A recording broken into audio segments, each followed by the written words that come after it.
What's up, this is Ricardo, and in this video I'll show you how to remove the battery on a Dell XPS 12-9Q33. If you're looking for parts for this laptop, go to our website and use this coupon for a 5% off discount.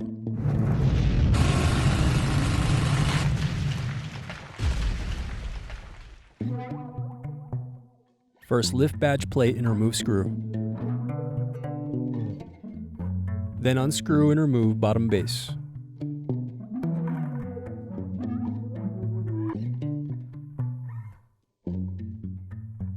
Now unscrew and disconnect battery.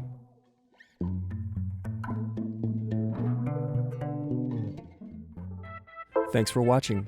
Don't forget to like and subscribe if you enjoyed this video. And if you need more, check out this playlist to watch other tutorials for your laptop. You can also click here to find parts for your laptop at partspeople.com.